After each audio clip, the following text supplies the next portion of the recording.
Então vamos lá, pessoal. Vamos fazer aqui uma comparação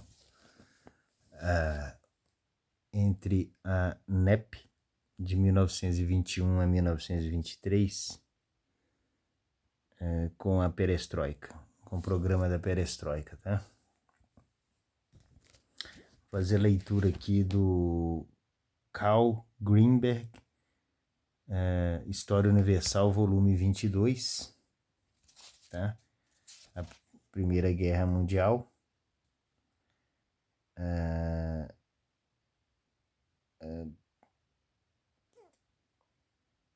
Carl Greenberg, historiador, Publicações Europa América, copyright por P.A.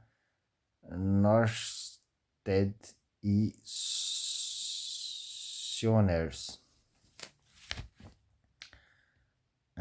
Vamos lá. Página 65.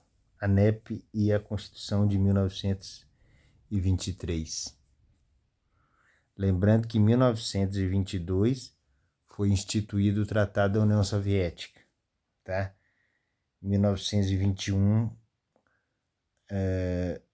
iniciado a nova política econômica, NEP, né? Em 1923 foi criado o Pacto, a Convenção de Cooperação entre China e União Soviética. Tá? O Partido Comunista Chinês foi fundado em 1921 também. Então, são fundação do Partido Comunista Chinês, 1921, criação da NEP, 1921, 1923, Pacto Sino-Soviético, 1922, criação do Tratado da União Soviética. Então, esses anos aí são anos chaves, tá? Pra você ver, pouco depois de 1917, que foi a Revolução. Vamos ler aqui um pedaço aqui do Carl Greenberg. Esse livrinho aqui, ó. Tá? Vamos lá. O ano de 1921 iniciou um novo período na história da Rússia comunista. A NEP não era a única alteração. O regime modificou a sua opinião sobre o resto do mundo e, por conseguinte, as suas relações com os outros países. Até então, os líderes bolchevistas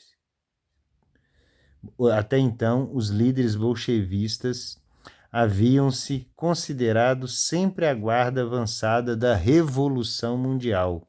Compreenderam que, no Ocidente, a ordem estabelecida podia resistir infinitamente melhor que o Império czarista, apesar da vaga de radicalismo que se seguiu à guerra. Os comunistas russos tiraram as suas conclusões. Sem renunciarem à ideia de uma revolução mundial, adiaram-na para dias mais favoráveis, provavelmente mais longínquos. Entendeu? Igualmente a perestroika a partir de 62. Né? Adiaram a Revolução Mundial e preocuparam-se mais internamente com a região do leste europeu, entendeu? A nova política econômica NEP, como se lhe chamava então, de acordo com as suas iniciais russas, representava indubitavelmente um passo atrás. Um passo atrás. Lenin não tentou de modo algum dissimular o fato, mas obedeceu, como sempre, à necessidade, um princípio democritiano, atomístico, princípio da necessidade. Os camponeses receberam em troca de um imposto razoável o direito de vender o excedente da sua produção no mercado livre. Olha aí, ó. Olha o liberalismo leninista aí, que muitos dizem que não existe, ó. Em numerosos outros domínios, a iniciativa privada encontrou alguma liberdade. Perestroika e Glasnost. O poder considerava que a perspectiva do ganho atrairia os russos ao trabalho, o que efetivamente aconteceu. O Stalin também fez isso na indústria. Tá bom? liberou mais para a indústria, tomou dinheiro emprestado do exterior para investir em fábricas de tratores. O Stalin também fez isso. Tá? O plano triunfou. Reservas até então escondidas apareceram subitamente e um reforço da produção abriu novas perspectivas. Ó, a mesma coisa que aconteceu após a demolição do muro, após a,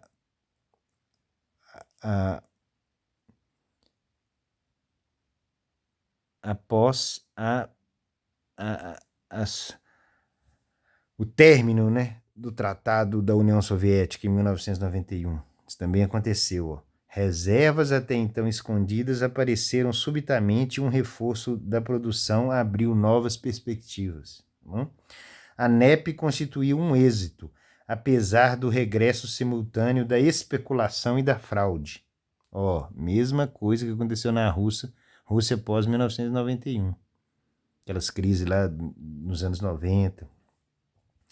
Até mesmo no início de 2000, né? Todavia, a nova política econômica só dizia respeito à agricultura e aos bens de consumo. O Estado mantinha a alta direção da economia nacional, conservava firmemente os bancos, a indústria pesada, os transportes e o comércio externo. Aí, ó. Fato mais importante, isso aqui também os estados liberais controlam, tá? Vamos ser justos aqui. Fato mais importante ainda, os comunistas reforçaram o seu domínio da Rússia. Agora que vem, ó. Durante a Guerra Civil e o período da NEP, o partido monopolizou todo o poder político e promoveu uma caça impiedosa a todos os desvios. Tá? Os desvios aqui tá entre aspas, entenda-se como oposição. E dissidências e divergências. Ó. A democracia interna, entre aspas, aqui tinha que pôr as aspas, ó, e o historiador não põe. A democracia interna e o direito à posição própria cederam perante a ditadura do chefe. Como dizia Lenin, a disciplina deve ser 100 vezes mais rigorosa na retirada do que na ofensiva. O ano de 1991 iniciou um novo período, eu já li essa parte. Agora veja só aqui, Moscou manteve as relações assíduas, muitas vezes puramente formais, com os partidos comunistas do Ocidente, por intermédio do Comintern. Comintern, né? O Comintern, que era a terceira internacional fundada em Moscou em março de 1919 por Lenin. O seu objetivo era combater e substituir a segunda internacional, que era muito sociodemocrata, né?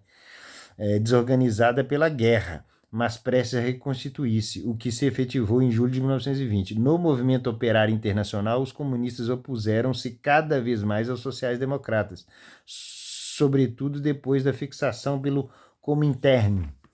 Segundo o Congresso de 1920, dos 22 pontos, as teses de Moscou. Esses textos previam futuras revoluções e guerras civis, davam palavras de ordem para um levantamento armado e exigiam a disciplina cega e a obediência total à direção do Comintern. Isto é, a Moscou. Ó, pra você ver como que o Lenin, né, e os leninistas eles foram ocupando a segunda internacional, que era mais sociodemocrata, até conquistar, através dos votos, a vitória pelos bolcheviques, né? Até a sua morte, Lenin manteve-se o primeiro homem da Rússia comunista. Nenhum outro chefe possuía um poder comparável, quer nas questões ideológicas, quer nos assuntos cotidianos do Estado soviético. Mas o trabalho, a revolução e a guerra civil haviam esgotado Lenin, que foi atacado por uma hemorragia cerebral em maio de 1922. No outono, conseguiu retomar parcialmente as suas atividades. Uma nova crise em abril de 1923 deixou-o paralítico. Chegou até a perder a fala. Morreu a 21 de janeiro de 1924, no Kremlin. A luta pela sucessão ia durar vários anos. Aí entra a luta pela sucessão e o Stalin toma a direção. Então, vejam só como o programa da Perestroika e da Glasnost são muito parecidos com a NEP do Lenin.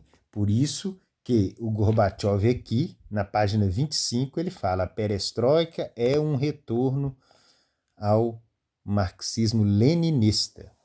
Tá? Então, a perestroika e a glasnost nascem com a desestalinização lá em 1953, 56, 53, 56, tanto que no Ocidente, está no livro aqui, no Ocidente usa-se o freudo-marxismo, a Escola de Frankfurt, o Herbert Marcuse vem com Eros e Civilização. Então eles usam outras táticas para o Ocidente e conservam, voltam para Lenin de 1921, aqui na perestroika e na glasnost, tá? Mesma coisa, lá em 1923 eles fazem um pacto com a China, agora também com a perestroika, quando começa a ser implantada na segunda onda de destalinização, de 62 a 83 mais ou menos, eles retomam um pacto, porque nos anos 60 esse pacto com a China ele vive um abalo, eles retomam um pacto com o Deng Xiaoping, com a China também.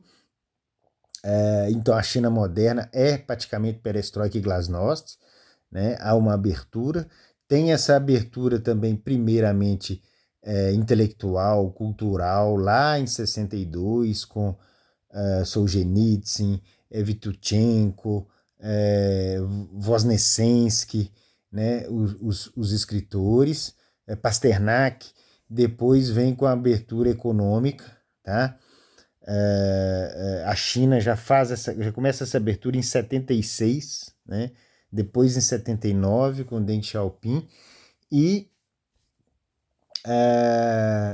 tem toda essa semelhança, tá? Toda essa semelhança, tanto que o filho, há pouco tempo, isso está no livro também, há pouco tempo o filho do Deng Xiaoping deu uma entrevista num site, foi publicado num site um depoimento do filho do Deng Xiaoping, dizendo que o Deng Xiaoping criticou o Gorbachev por abrir demais a liberdade política e cultural antes de abrir a econômica, né? Então a China e Rússia, China e União Soviética, depois China e Rússia, trabalharam em conjunto a perestroika e a glasnost, assim como trabalharam também a NEP em 1921 a 1923, tá bom? E é isso aí, eu vou terminar aqui, tá dando uns 15 minutos aqui, 13 minutos e pouco, e depois eu vou gravar aqui mais uma parte sobre a influência, né, da perestroika cultural já na América Latina, tá?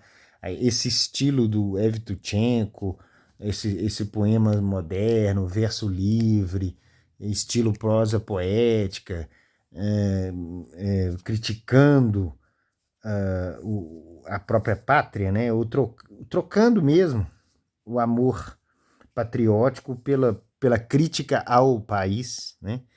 Nós vamos encontrar isso na poesia marginal, na poesia engajada, nas letras de música, na cultura popular nossa, na linguagem jornalística, nos cronistas, na linguagem jornalística da imprensa, radiofônica, televisiva, tudo vai sofrer influências da perestroika. Inclusive essa questão de atribuir tudo ao jeitinho brasileiro, né? Essa questão de racial, né? De ficar, de criticar aquela ideia de falar que pobre, preto e prostituta, ou pobre, preto e da periferia, né? Essa linguagem marginalizada, né? Nós vamos ver isso no jornalismo, na poesia, nas letras de música, e a vergonha de ser patriota, né?